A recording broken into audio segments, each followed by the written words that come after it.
Hello friends, myself Naina and welcome to my YouTube channel एंटेड school of mathematics. Friends, हम लोगों ने last lecture में देखा कि व्हाट इज डिफरेंशियल इक्वेशन, फिर उसके टाइप्स, फिर order and degree of differential equation, उसके examples and linear and non linear differential equation और उसके examples.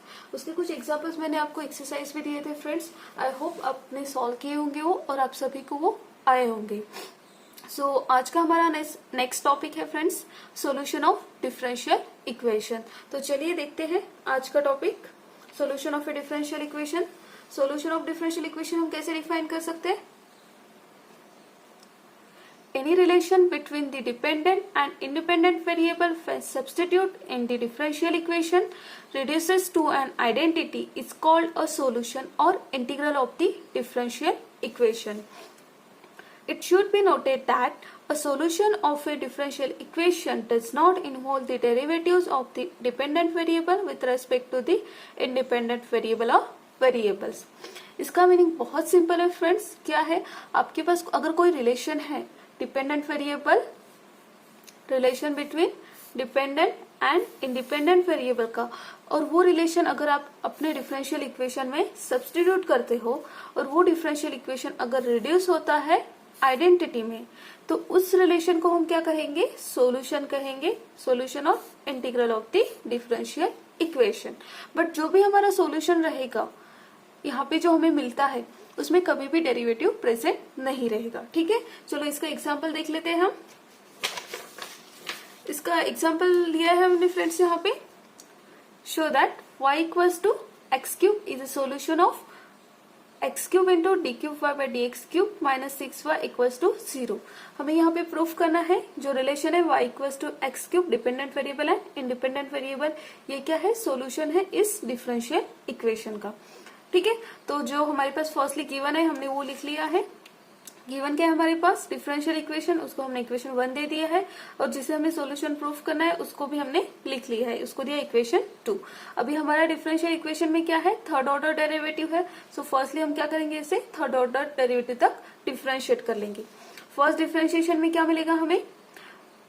y dash equals to 3x square. Second differentiation में y double dash equals to 6x and y triple dash equals to 6। Friends, यहाँ पे मैंने यहाँ पे dy by d x की जगह क्या डिनोट किया है? y dash, y double dash, y triple dash. हम सभी को पता है dy बाई डी एक्स को हम y डैश और y1 से भी डिनोट करते हैं, d2y by d x square, इसको क्या करते हैं हम? y डबल डैश और y2 से डिनोट करते हैं। ठीक है फ्रेंड्स, सो हमें यहाँ पे क्या मिला है? y इक्वल्स y की वैल्यू है हमारे पास, और third derivative of dependent variable उसकी भी वैल्यू है हमारे यहाँ पे। ठीक है, तो हम क्या करेंगे? हमारा अगर डिफरेंशियल इक्वेशन देखा जाए तो उसमें क्या है? D cube y by d x cube और y। ठीक है, तो हम इक्वेशन 2 एंड इक्वेशन 5 इक्वेशन 1 में पुट अप करेंगे। अगर हम इक्वेशन 2 एंड इक्वेशन 5 इक्वेशन 1 में पुट अप करते हैं तो d cube y by d x cube की जगह क्या आएगा? 6, और y की जगह सिंपली एक्स क्यूब। ठीक है फ्रेंड्स, इसके बाद जब हम पुट करते हैं तो हमें क्या मिलता है? X cube into 6 minus 6x cube equal to 0। Means ये इक्वेशन क्या हो रहा है? आइडेंटिटी मिल रहा है हमें यहाँ पे। और हमने according to definition of solution of differential equation, अगर आपका कोई रिलेशन डिपेंडेंट वेरिएबल है, इंडिपेंडेंट वेरिएबल का अगर डिफरेंशियल इक्वेशन में पुट करने से और वो डिफरेंशियल इक्वेशन अगर रिड्यूस होता है आइडेंटिटी में, तो वो क्या हो जाता है? उसका सोल्यूशन। तो y equals to x cube, ये क्या हो गया? सोल्यूशन हमारे डिफरेंशियल इक्वेशन का। ठीक है, अभी जो हमने डेफिनेशन लिखी है सॉल्यूशन ऑफ डिफरेंशियल इक्वेशन, उसको हम अनदर फॉर्म में देखते हैं। डेफिनेशन चाहे कौन से भी टेक्स्ट बुक में हो, उन सभी टेक्स्ट बुक में के डेफिनेशन का मीनिंग सेम होता है फ्रेंड्स, सिर्फ उनको एक्सप्रेस करने का फॉर्म अलग अलग होता है। तो हम अनदर फॉर्म में भी डेफिनेशन देख लेते हैं। अनदर फॉर्म में डेफिनेशन को ये फॉर्म में है friends, any relation without derivatives between the dependent and independent variables that satisfies a differential equation is called its solution. One has to specify the interval over which the solution is defined. देखिए क्या दिया है? any relation without derivatives between the dependent and independent variables that satisfies a differential equation is called its solution. यहाँ तक तो दोनों का meaning same है, ठीक है। और यहाँ पे क्या दिया है, one has to specify the interval over which the solution is defined. अभी क्या होता है ना फ्रेंड्स, जब भी हम डिफरेंशियल इक्वेशन का सॉल्यूशन फाइंड आउट करते हैं तो कभी कभी क्या होता है ना कि जो डिफरेंशियल इक्वेशन का जो सॉल्यूशन होता है वो हर एक इंटरवल में उस डिफरेंशियल इक्वेशन के लिए सेटिस्फाई नहीं होता है या फिर डिफाइन नहीं होता है। कभी कभी वहां पे इंटरवल का रिस्ट्रिक्शन आ जाता है कि जो भी हमारा सॉल्यूशन होगा उसके लिए हम क्या करेंगे, इंटरवल डिफाइन करेंगे, ठीक है। इसका भी एक एग्जांपल देख लेते हैं फ्रेंड्स हम। यहाँ पे हमारा एग्जांपल है यहाँ पे, show that y equals to 1 upon x plus 1 is the solution of the differential equation y dash plus y square equal to 0 on interval, open interval है ये -1 1 but not on close interval -2 1, ठीक है। अभी हमें यहाँ पे क्या proof करना है कि जो हमारे पास दिया है relation dependent variable and independent variable का, वो क्या सोल्यूशन है हमारे डिफरेंशियल इक्वेशन का, but on interval open interval -1 1 and not on close interval -2 1। अभी ये कैसे हो सकता है हम देखते हैं, ठीक है।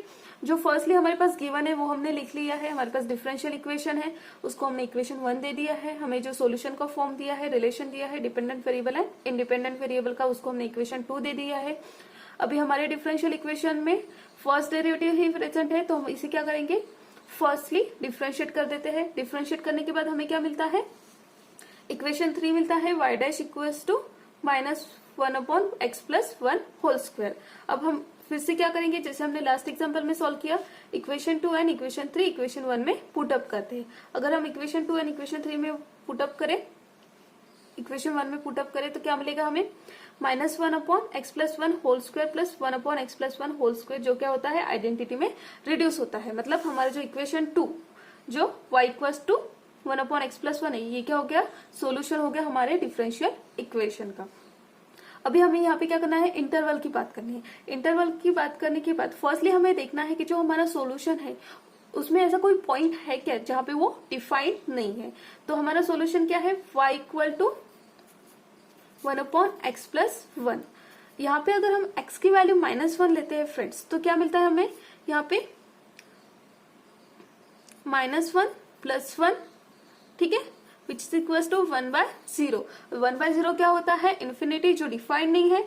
मतलब यहाँ पे अगर हम हमारे सॉल्यूशन में -1 पुट करते हैं तो वो -1 के लिए ये सॉल्यूशन क्या होता है, डिफाइंड नहीं होता है। तो हमें ऐसा इंटरवल चाहिए फ्रेंड जिसमें -1 प्रेजेंट ना हो और उसी इंटरवल में क्या होगा, ये सॉल्यूशन डिफाइन होगा इस डिफरेंशियल इक्वेशन के लिए। तो अभी हमारे पास जो इंटरवल दिया है ओपन इंटरवल -1 1, इस इंटरवल में -1 प्रेजेंट नहीं है तो ये क्या हो जाएगा, हमारा जो सॉल्यूशन है वो डिफाइंड होगा हमारे डिफरेंशियल इक्वेशन के लिए ऑन इंटरवल -1 1, ओपन इंटरवल -1 1, ठीक है। बट वहीं पे अगर हम क्या लेते हैं, क्लोज इंटरवल लेते हैं -2 1, इसमें क्या है -1 प्रेजेंट है फ्रेंड्स, तो ये इस इंटरवल के लिए क्या होगा, ये सॉल्यूशन डिफाइंड नहीं होगा, ठीक है। तो ये हो गई हमारी another definition of solution of differential equation. अब इसके बाद फ्रेंड्स हम देखते हैं different types of solution of differential equation, ठीक है। Solution can be put into different classes. हम 3 क्लासेस में सॉल्यूशंस यहाँ पे डिस्कस करने वाले हैं, general solution, particular solution and singular solution. Firstly हम देखते हैं जनरल सॉल्यूशन कैसे होता है, ठीक है। सो जनरल सॉल्यूशन को हम कैसे डिफाइन करते हैं friends, let f of x y y1 y2 and so on up to yn equals to 0 be the nth order ordinary differential equation। ये क्या है फ्रेंड, जनरल फॉर्म है nth order ordinary differential equation का, ठीक है। A solution of one containing an independent arbitrary constant is called a general solution।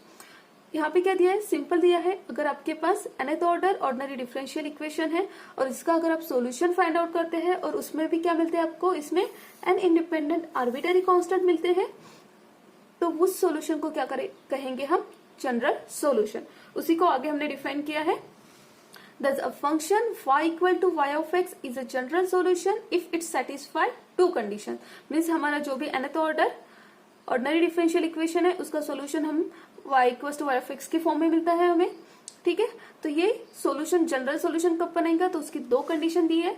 Firstly y of x must be a solution of the differential equation and second the order of the differential equation equals to the number of arbitrary constants in y of x। First condition क्या दी है friends, y of x must be a solution of the differential equation.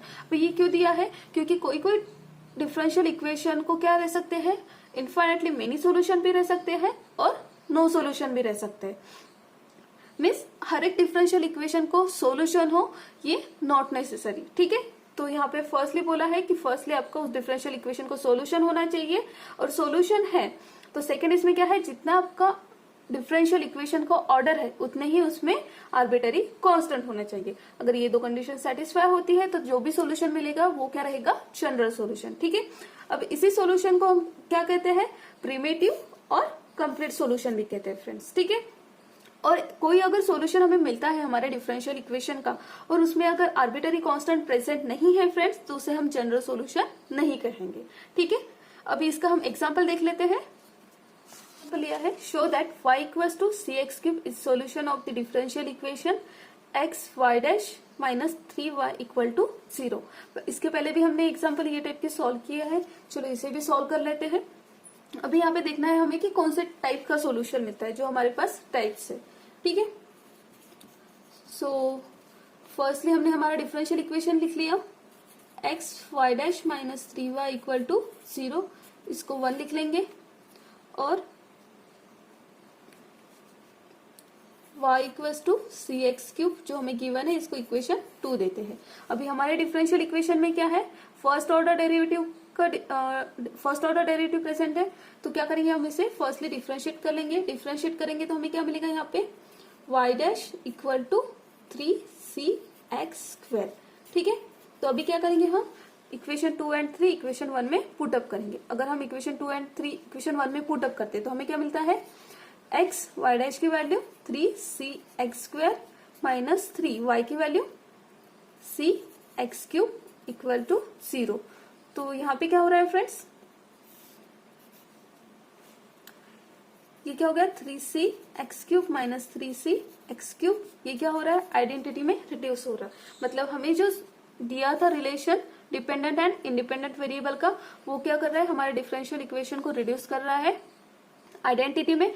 तो ये क्या हो गया, solution हो गया हमारे डिफरेंशियल इक्वेशन का।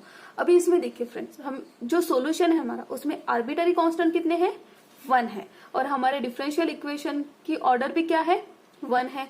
मतलब आर्बिटरी कांस्टेंट भी 1 है और ऑर्डर भी 1 है, दोनों अगर सेम है तो ये जो सॉल्यूशन मिला है हमें, ये क्या हो जाएगा, जनरल सॉल्यूशन हो जाएगा इस डिफरेंशियल इक्वेशन का, ठीक है फ्रेंड्स। अभी हम नेक्स्ट देखते हैं पर्टिकुलर सॉल्यूशन, ठीक है। पर्टिकुलर सॉल्यूशन को हम कैसे डिफाइन कर सकते हैं friends, a solution of 1 means यहाँ पे क्या है हमारा, nth ऑर्डर डिफरेंशियल इक्वेशन जो था जनरल फॉर्म वो है y y1 y2 and so on up to equal to 0, ठीक है। A solution of 1 obtained from a general solution of 1 by giving particular values to one or more of the n independent arbitrary constants is called a particular solution of 1, ठीक है। Simple meaning है, क्या दिया है, ये हमारा nth order differential equation है, तो इसका हम क्या करेंगे, जनरल सॉल्यूशन फाइंड आउट करके, जनरल सॉल्यूशन फाइंड आउट करने के बाद क्या बोला है यहाँ पे, पर्टिकुलर वैल्यूज टू वन और more of the n independent arbitrary constant. हमारा जो भी सॉल्यूशन होगा उसमें जो आर्बिट्ररी कांस्टेंट रहेगी, यहाँ पे nth ऑर्डर का है तो n इंडिपेंडेंट आर्बिट्ररी कांस्टेंट रहेंगे, उस n इंडिपेंडेंट आर्बिट्ररी कांस्टेंट की हम जो पर्टिकुलर वैल्यू डालेंगे हमारे सॉल्यूशन में, तो रिजल्टेंट हमें जो सॉल्यूशन मिलेगा उसे क्या कहेंगे हम, पर्टिकुलर सॉल्यूशन। मतलब कोई भी पर्टिकुलर वैल्यू डाल रहे हैं हम आर्बिट्ररी कांस्टेंट की, तो वो क्या हो जाएगा, जो भी रिजल्टेंट सॉल्यूशन मिलेगा वो हो जाएगा हमारा particular solution of that differential equation. और पर्टिकुलर सॉल्यूशन में कोई भी आर्बिट्ररी कांस्टेंट प्रेजेंट नहीं रहता है, ठीक है। इसका हम एग्जाम्पल देख लेते हैं फ्रेंड्स। अभी हमने जो पहले एग्जाम्पल लिया है जनरल सॉल्यूशन का, वही एग्जाम्पल ले लेते हैं। हमारा y equal to c x cube क्या हो गया था, जनरल सॉल्यूशन हो गया था हमारे डिफरेंशियल इक्वेशन के लिए, x y dash minus 3y equal to 0 के लिए। अभी यहाँ पे अगर हम क्या डाल रहे हैं, c की कोई पर्टिकुलर वैल्यू लेते हैं, सपोज 1 ले रहे हैं, 2 ले रहे हैं, -3 ले रहे हैं, तो यहाँ पे सॉल्यूशन क्या बन जाएगा हमारा, y equal to x cube for c equal to 1 के लिए, y equal to 2x cube for c equal to 2 के लिए, और c इक्वल टू -3 के लिए क्या बन जाएगा, -3x क्यूब, ठीक है। अभी इसमें से आपने कोई भी सॉल्यूशन इस डिफरेंशियल इक्वेशन में अगर पुट अप करते हैं तो ये क्या होगा, सेटिस्फाई करेगा। ठीक है, हमेशा याद रखिएगा फ्रेंड्स, हर सॉल्यूशन उसके डिफरेंशियल इक्वेशन को सेटिस्फाई करता है। सेटिस्फाई करता है मीन्स क्या करता है, रिड्यूस करता है आइडेंटिटी में। ठीक है, तो अभी आपको अगर चेक करना है कभी भी कि डिफरेंशियल इक्वेशन का जो भी आपने सॉल्यूशन निकाला है वो करेक्ट है या नहीं, तो आपको क्या करना है, सिंपली वो सॉल्यूशन उसमें उस डिफरेंशियल इक्वेशन में पुट करके देखना है। अगर वो रिड्यूस होता है आइडेंटिटी में तो आपने जो सॉल्यूशन निकाला है वो करेक्ट है। ठीक है, इसके बाद हम देखेंगे सिंगुलर सॉल्यूशन। सिंगुलर सॉल्यूशन हम किसे बोलेंगे friends, a solution of one means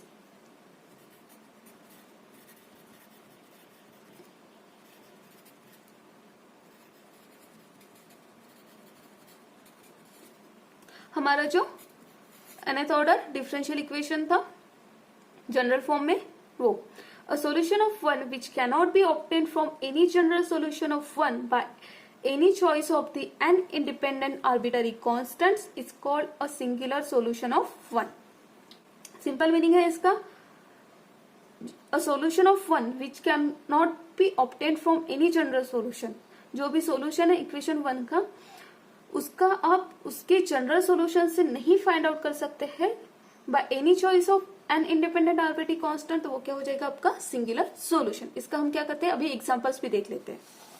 तो चलिए हम क्या करते हैं, मैंने यहाँ पे एक इक्वेशन लिया है y equals to c x minus c square, where से क्या है आर्बिट्ररी कांस्टेंट है। अब ये इक्वेशन से क्या करते हैं हम, differential equation firstly find out करते हैं। Differential equation firstly find out करने के लिए हम इसमें देखते हैं कि आर्बिट्ररी कांस्टेंट कितने हैं। आर्बिट्ररी कांस्टेंट कितने हैं, 1 है, तो हम इसे 1 टाइम्स डिफरेंशिएट करेंगे। 1 टाइम्स डिफरेंशिएट करेंगे तो हमें क्या मिलेगा यहाँ पे y डैश इक्वल टू सी। ठीक है, मतलब c की वैल्यू हमें y डैश मिल गई है, और हमें जब भी डिफरेंशियल इक्वेशन बनाना होता है कोई इक्वेशन का, तो उसमें से हमें आर्बिट्ररी कांस्टेंट क्या करने होते हैं, रिमूव करने होते हैं। तो हम यहाँ पे क्या करते हैं, मैं इसको इक्वेशन 1 दे देती हूँ और इसको इक्वेशन 2। तो इक्वेशन 2 इक्वेशन 1 में पुटअप करके डिफरेंशियल इक्वेशन हम लोग फॉर्म कर लेते हैं। ठीक है, तो क्या मिल रहा है हमें, y equals to y dash x minus y dash square. इसे हम रिफॉर्म कर लेते हैं तो क्या मिलेगा हमें, y dash square minus y dash x plus y equals to 0। तो ये क्या हो गया हमारा डिफरेंशियल इक्वेशन। ठीक है, अभी यहाँ पे देखिए फ्रेंड्स, इक्वेशन 1 और इक्वेशन 2।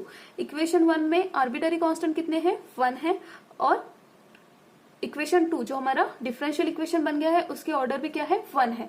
मतलब क्या हो गया, इक्वेशन 1 क्या हो गया, जनरल सॉल्यूशन हो गया इक्वेशन 2 का। ठीक है, और इक्वेशन 1 अगर हम इक्वेशन 2 में पुटअप करेंगे तो ये क्या हो जाएगा, रिड्यूस हो जाएगा आइडेंटिटी में, और ये क्या मिल रहेगा हमें, सॉल्यूशन होता है, और सॉल्यूशन होता है और आर्बिट्ररी कांस्टेंट भी 1 है और ऑर्डर भी 1 है डिफरेंशियल इक्वेशन के लिए, इसलिए इक्वेशन 1 क्या हो जाएगा, जनरल सॉल्यूशन हो जाएगा इक्वेशन 2 का। ठीक है, अब मैं सेकेंड इक्वेशन लेती हूँ friends, x square equal to 4y। ठीक है, इसको मैं 3 दे देती हूँ।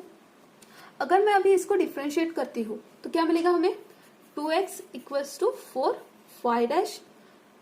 इसी को मैं कैसे लिख सकती हूँ, y dash equals to x by 2। ठीक है, अभी इसे अगर मैं इसको 4 दे देती हूँ, अगर मैं इक्वेशन 4 को इक्वेशन 2 में पुटअप करती हूँ तो क्या होता है, चलिए देखते हैं। y डैश स्क्वायर है तो क्या मिलेगा, x square by 4 minus y dash की value x by 2 into x plus y की वैल्यू, यहाँ से क्या मिल जाएंगे हमें इक्वेशन 3 से, x square by 4 equal to 0। इसको फिर से हमने रीअरेंज किया तो क्या मिलेगा, x square by 2 minus x square by 2 equal to 0। मतलब क्या हो रहा है एक्चुअली फ्रेंड्स, हमने जो इक्वेशन 3 लिया था, ठीक है, वो क्या कर रहा है, अगर हम इक्वेशन 2 में पुटअप कर रहे हैं तो इक्वेशन 2 के जो हमारा डिफरेंशियल इक्वेशन है उसको क्या कर रहा है, रिड्यूस कर रहा है आइडेंटिटी में। मतलब इक्वेशन 3 भी क्या हो गया हमारा, सॉल्यूशन हो गया है इक्वेशन 2 का, बट इक्वेशन 1 क्या है हमारा, जनरल सॉल्यूशन है इक्वेशन 2 का।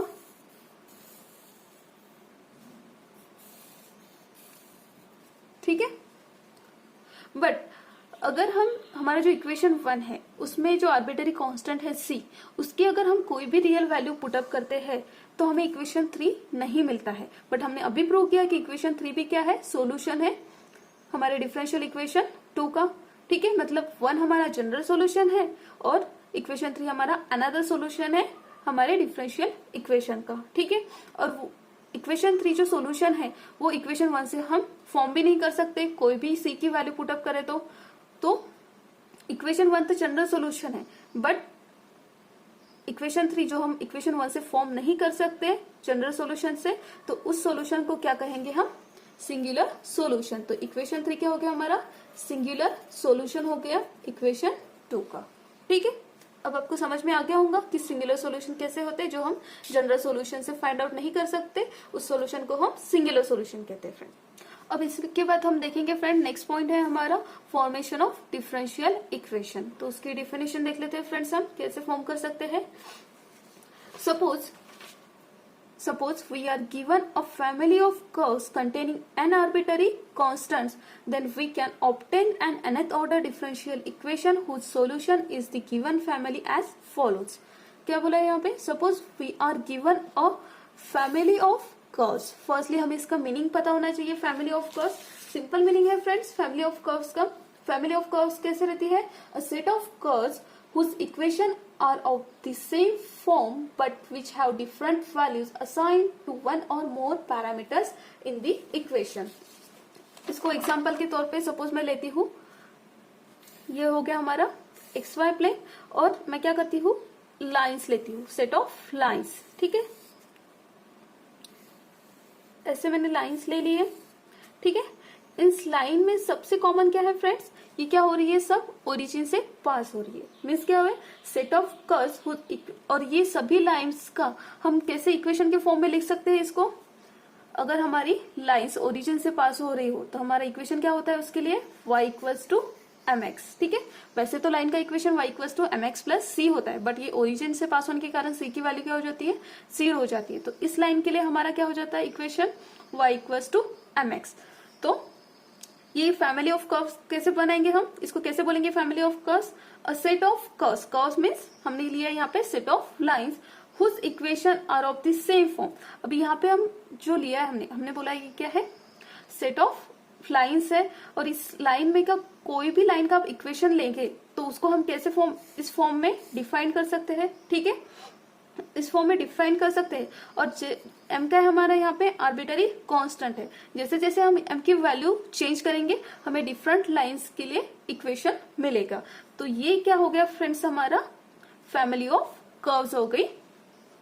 ठीक है, मीन्स हमारी डेफिनेशन यहाँ पे सेटिस्फाई होती है कि a set of curves whose equation are of the same form, set of curves whose equation are of the same form but which have different values assigned to one or more parameters of the equation। ठीक है, जैसे जैसे आप parameter की value change करेंगे वैसे वैसे आपको डिफरेंट लाइंस के लिए इक्वेशन मिलेगा। ऐसी कोई सेट ऑफ कर्व्स के लिए अगर आपकी कंडीशन सेटिस्फाई होती है तो उस सेट ऑफ कर्व्स को हम क्या कहते हैं, फैमिली ऑफ कर्व्स कहते हैं। ठीक है फ्रेंड्स, तो हमने यहाँ पे भी वही लिया है। Suppose we are given a family of curves containing n arbitrary constant, then we can obtain an nth order differential equation whose solution is the given family as follows। ठीक है, फर्स्टली हम इसके वर्किंग रूल देख लेते हैं, उसके बाद examples भी देख लेते हैं। ठीक है, फर्स्ट स्टेप क्या है हमारी, right the equation of the given family of curves. ठीक है, नेक्स्ट स्टेप है फ्रेंड्स हमारी, differentiate the equation of step 1 n times so as to get n additional equations containing the n arbitrary constants and derivatives। Firstly हमारे पास जो family of curves है उसको लेना है, उसके बाद हमें क्या करना है, डिफरेंशिएट करना है उससे up to n times so as to get n additional equations containing n arbitrary constant. जितने आर्बिटरी कांस्टेंट है उतने टाइम्स हमें क्या करना है, उसे डिफरेंशिएट करना है। ठीक है, नेक्स्ट स्टेप है हमारी third step, eliminate n arbitrary constants from the n plus 1 equations obtained in step 1 and step 2. Thus we obtain the required differential equation involving a derivative of nth order। देखिए अभी हम क्या है, n times differentiate करेंगे हम उस equation को, तो हमें क्या मिलेगा, n इक्वेशंस मिलेंगे और उसमें से n आर्बिटरी कांस्टेंट हमें रिमूव करना है फ्रॉम n plus 1 इक्वेशन। एक हमारा फर्स्ट इक्वेशन रहेगा जो गिवन है फर्स्टली वो, और जब हम n टाइम्स उसको डिफरेंशिएट करेंगे तो वो n equations means first equation and n equations नीचे के, तो वो हो जाएंगे टोटल n प्लस 1 इक्वेशन। और इस n प्लस n इक्वेशन से हमें क्या करना है, आर्बिट्री कांस्टेंट इलिमिनेट करना है और लास्ट में जो हमें इक्वेशन मिलेगा डिफरेंशियल इक्वेशन, वही क्या हो जाएगा हमारा required differential equation involving a derivatives of nth order. ठीक है, हम इसे एग्जांपल से देखते हैं फ्रेंड्स, एग्जांपल से बहुत आसान हो जाएगा। यहीं पे देख लेते हैं फ्रेंड्स, हमने यहाँ पे एग्जांपल लिया था family of curves, straight line का लिया था और हमें इक्वेशन मिला था y equals to mx family of curves. अब ये क्या हो गया, हमें फैमिली ऑफ कर्व्स में इक्वेशन मिल गया। इसको क्या करेंगे हम डिफरेंशिएट करेंगे। कितने टाइम्स डिफरेंशिएट करेंगे, जितने टाइम्स यहाँ पे क्या है आर्बिटरी कांस्टेंट है। आर्बिटरी कांस्टेंट यहाँ पे क्या है m है तो 1 ही है, तो हम इसे 1 टाइम डिफरेंशिएट करेंगे तो क्या मिलेगा हमें यहाँ पे dy by dx equal to m। ठीक है, तो हमें क्या है, ये एक इक्वेशन है हमारा और दूसरा ये इक्वेशन है। हमें जो रिक्वायर्ड फॉर्म चाहिए डिफरेंशियल इक्वेशन का, उसमें आर्बिटरी कांस्टेंट प्रेजेंट नहीं होना चाहिए। तो उसमें से क्या करेंगे हम, आर्बिटरी कांस्टेंट रिमूव करना है तो हम क्या लेंगे, इक्वेशन 1 लेंगे। इक्वेशन 1 लेंगे तो उसमें से क्या मिल सकता है हमें, m की वैल्यू मिलेगी y अपॉन x। वो हम इक्वेशन 2 में पुट करेंगे तो हमें क्या मिलेगा, differential equation dy by dx equal to y by x। अब इस इक्वेशन में कोई भी आर्बिटरी कांस्टेंट प्रेजेंट नहीं है, सिर्फ डिफरेंशियल प्रेजेंट है। ठीक है, तो ये क्या हो जाएगा आपका required differential equation for that family of curves. ठीक है, हमने एग्जांपल लिया है फर्स्टली फ्रेंड्स, यहाँ पे find the differential equation from the following primitive y equals to e to the power x into a cos x plus b sin x। ठीक है, अब यहाँ पे क्या दिया है हमें, एक प्रिमिटिव, हमने बोला है जो भी सॉल्यूशन होता है डिफरेंशियल इक्वेशन को उसको हम प्रिमिटिव भी बोलते हैं। तो इस सॉल्यूशन से क्या करना है, हमें डिफरेंशियल इक्वेशन फॉर्म करना है। सो मैंने इक्वेशन जो दिया है उसको इक्वेशन 1 लिख लिया है। अभी हम क्या करेंगे, firstly e to the power x जो है वो उसको लेफ्ट हैंड साइड में लेके जाएंगे। ये हमारे कन्वीनियंट के लिए है, सॉल्व करने के लिए। ठीक है, अब नहीं भी लेके गए, वैसे भी डिफरेंशिएट किया तो भी आपको सॉल्यूशन मिलता है। ठीक है, तो मैं इसको लेफ्ट हैंड साइड में लेके जाती हूँ, y into e to the power minus x equal to क्या हो जाएगा, ये a cos x plus b sin x। Okay, इसको मैं अभी डिफरेंशिएट कर लेती हूँ। फर्स्टली हमें देखना है कि आर्बिटरी कांस्टेंट कितने हैं। इसमें आर्बिटरी कांस्टेंट कितने हैं, a and b, 2 arbitrary constant है, मीन्स इसे हमें क्या करना है, 2 बार डिफरेंशिएट करना है। सो फर्स्ट डिफरेंशिएट करते हैं, differentiate with respect to x। ठीक है, डिफरेंशिएट करते हैं तो यहाँ पे रूल लगेगा, प्रोडक्ट रूल। तो क्या आएगा, y into e to the power minus x into minus 1 plus y dash e to the power minus x equal to minus a sine x plus b cos x. Okay, so इसको simple form में कैसे लिख सकते हैं,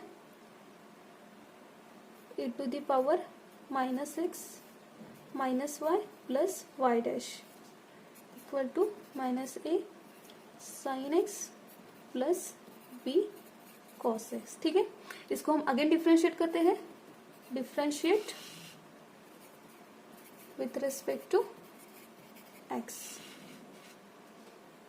तो differentiate करते तो यहाँ पे अगेन प्रोडक्ट रूल लगेगा, तो क्या मिलेगा हमें, minus y plus y dash e to the power minus x into minus 1 plus e to the power minus x minus y dash plus y double dash equal to, यहाँ पे क्या आ जाएगा, minus a cos x minus b sine x। Okay, so इसे कैसे लिख सकते हैं हम अभी सिंपल फॉर्म में, e to the power minus x minus y dash plus y double dash equals to, minus अगर कॉमन ले लिया तो यहाँ पे क्या मिलेगा, a cos x plus b sine x। ठीक है, तो इसी को कैसे लिख सकते हैं हम, e to the power minus x y double dash minus 2 times y dash plus y equal to minus time.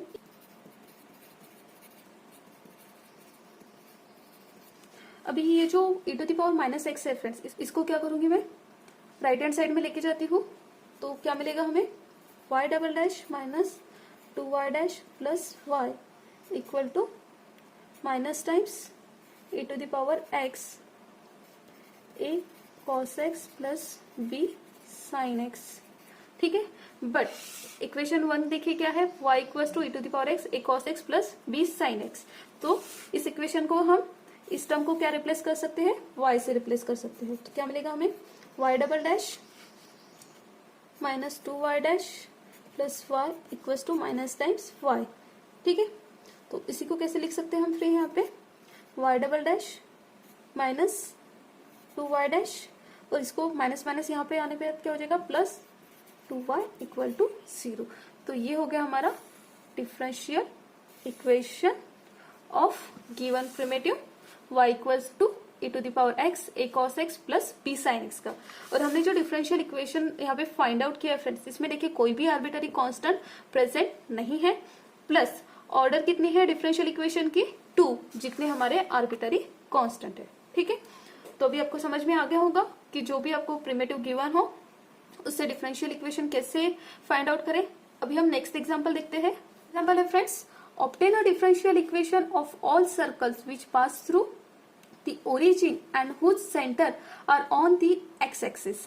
ठीक है, मीन्स ग्राफिकली देखा जाए तो ये आपका है, इस सर्कल्स क्या है, ओरिजिन से पास होने चाहिए और उसका सेंटर क्या होना चाहिए, एक्स एक्सिस पे, मीन्स इस फॉर्म में। ठीक है, तो ये टाइप के जितने भी सर्कल्स है उसका क्या करना है, आपको डिफरेंशियल इक्वेशन फॉर्म करना है। ठीक है, तो फर्स्टली आपको इस सर्कल्स का, ये टाइप के सर्कल्स का इक्वेशन पता होना चाहिए। हमें पता है उसका क्या रहता है, X square plus Y square plus twice G X equal to 0। G क्या रहता है, आर्बिटरी कांस्टेंट रहता है। और ये क्या है, जितने भी सर्कल्स रहे वो अगर ओरिजिन से पास हो रहे हो और उनका सेंटर अगर एक्स एक्सिस पे हो तो उस टाइप के सर्कल्स का इक्वेशन इस फॉर्म में रहता है। ठीक है, इसको हमने इक्वेशन 1 दे दिया है फ्रेंड्स। अभी यहाँ पे देखिए ये इक्वेशन में आर्बिट्ररी कांस्टेंट कितने हैं, 1 है, तो इसे हम 1 टाइम्स ही डिफरेंशिएट करेंगे। ठीक है, सो यहाँ पे मैंने पहले ऑलरेडी डिफरेंशिएट करके रखा है। तो क्या मिल रहा है हमें, अगर हम डिफरेंशिएट करते हैं तो 2x plus 2y into d y by d x plus twice g equal to 0। देखिए अभी इक्वेशन 2 में क्या हो रहा है, फिर से यहाँ पे तो आर्बिट्ररी कांस्टेंट रिमूव नहीं हुआ है, और हमारा जो भी डिफरेंशियल इक्वेशन रहता है उसमें हमें आर्बिट्ररी कांस्टेंट अब्सेंट होना चाहिए। ठीक है, मतलब प्रेजेंट नहीं होना चाहिए। तो इस क्या करेंगे हम, इसे रिमूव करने के लिए हम इक्वेशन 1 का यूज करेंगे। और फ्रॉम इक्वेशन 1 को हम रीअरेंज करके कैसे लिख सकते हैं, 2gx equal to minus x square plus Y square, उस पर से हमें 2g की वैल्यू मिलती है, minus times x square plus Y square upon x. अब इस वैल्यू को लेंगे हम और इक्वेशन 2 में पुट अप करेंगे। इक्वेशन 2 में पुट अप करेंगे तो हमें क्या मिलेगा यहाँ पे, twice x plus twice y into d y by d x, twice G की value minus times x square plus Y square upon x equal to 0। अगर हम इस इक्वेशन को x से मल्टीप्लाई करें तो हमें क्या मिलता है, 2x square plus 2xy d y by d x minus x square minus y square equal to 0। इसको हम फिर से रीअरेंज करें तो कैसे मिलेगा, 2x स्क्वायर है यहाँ पे और माइनस एक्स स्क्वायर है, तो ये क्या हो जाएगा, x square minus x y square हम पहले लिख लेते हैं, plus 2xy into d y by d x equal to 0। तो इस डिफरेंशियल इक्वेशन में देखिए फ्रेंड्स कोई भी आर्बिट्ररी कांस्टेंट नहीं है, तो ये क्या हो गया, हमारा डिफरेंशियल इक्वेशन हो गया ऑफ रिक्वायर्ड प्रिमिटिव, जो हमारा इक्वेशन था सर्कल्स का जो ओरिजिन से पास होते हैं और उनका सेंटर एक्स एक्सिस पे है। ठीक है, अब हम नेक्स्ट एग्जांपल देखते हैं फ्रेंड्स। यहाँ पे क्या करना है हमें फ्रेंड्स, जनरल सॉल्यूशन दिया है हमें, इससे हमें डिफरेंशियल इक्वेशन फॉर्म करना है। ठीक है, सो एज यूजुअल हमने जो लास्ट 2 एग्जाम्पल में प्रोसीजर की है वही यहाँ पे करनी है हमें। चलिए इसे सॉल्व करते हैं। मैं इसे यहीं पे इक्वेशन 1 दे देती हूँ, और फर्स्टली हमें देखना है कि इसमें आर्बिट्ररी कांस्टेंट कितने हैं, क्योंकि जितने आर्बिट्ररी कांस्टेंट रहेंगे उतने टाइम्स ही हम इस इक्वेशन को डिफरेंशिएट करेंगे। तो a एंड b क्या है, यहाँ पे आर्बिट्ररी कांस्टेंट है, तो आर्बिट्ररी कांस्टेंट 2 है, तो हम इसे 2 टाइम्स ही डिफरेंशिएट करेंगे। तो चलिए फ्रेंड्स सॉल्व करते हैं इसे। Differentiate 1 with respect to x। Okay, so differentiate करते हैं तो फर्स्टली क्या आएगा, y plus x into y dash equal to a e to the power x का differentiation e to the power x, e to the power minus x का differentiation क्या था, minus times b e to the power minus x plus 3x square. ठीक है, इसे हम एक और बार डिफरेंशिएट कर लेते हैं, क्योंकि यहाँ पे आर्बिट्रेरी कांस्टेंट कितने हैं, 2 है। तो फिर से डिफरेंशिएट करेंगे तो यहाँ पे क्या मिलेगा हमें, डिफरेंशिएट, इसको इक्वेशन 2 दे देते हैं, 2 with respect to x। Okay, so यहाँ पे मिलेगा y dash plus x into y double dash plus y dash, okay, equal to a e to the power x plus b e to the power minus x plus 6x। ठीक है, इसको हो गया equation. सो इसी को हम कैसे लिख सकते हैं, x y double dash plus 2 times y dash equal to a e to the power x plus b e to the power minus x plus 6x। ठीक है, अब इस डिफरेंशियल इक्वेशन में देखिए फ्रेंड्स, आर्बिट्रेरी कांस्टेंट प्रेजेंट है, but हमारा जो required differential equation होता है उसमें आर्बिट्रेरी कांस्टेंट प्रेजेंट नहीं होते हैं। तो हम इक्वेशन 1 को लेते हैं, ठीक है, और इसी को रीअरेंज करते हैं। तो इसको अगर रीअरेंज करें तो हमें क्या मिलेगा, a e to the power x plus b e to the power minus x cube को क्या करेंगे हम लेफ्ट हैंड साइड में लेके गए, तो यहाँ पे उसकी राइट हैंड साइड क्या हो जाएगी, x y minus x cube, यानी इसकी हमें क्या मिल गई, वैल्यू मिल गई इक्वेशन 1 से। तो यहाँ पे हम पुटअप करते हैं, पुटअप करने के बाद हमें क्या मिलता है, x y double dash plus 2 y dash equal to x y minus x cube plus 6x। ठीक है, तो इसे हम एक साइड में लेके आते हैं friends, x y double dash plus 2 times y dash minus x y plus x cube minus 6x equal to 0। तो ये क्या हो गया, रिक्वायर्ड डिफरेंशियल इक्वेशन हो गया ऑफ गिवन जनरल सॉल्यूशन का। आई होप फ्रेंड्स हमने जितने भी एग्जांपल्स लिए हैं उसमें से जितने भी हमने आज के लेक्चर में जितने कंसेप्ट लिए हैं आपको समझ में आ गए होंगे फ्रेंड्स। यहाँ पे फ्रेंड्स मैं आपको कुछ एग्जांपल्स देके जाने वाली हूँ सॉल्व करने के लिए, उसे प्लीज सॉल्व कीजिए, और आपको उस एग्जांपल्स में कोई प्रॉब्लम आ रही होगी तो आप कमेंट सेक्शन में कमेंट करके मुझे पूछ सकते हैं। सो थैंक यू फ्रेंड्स, आपने इस वीडियो को लास्ट तक देखा।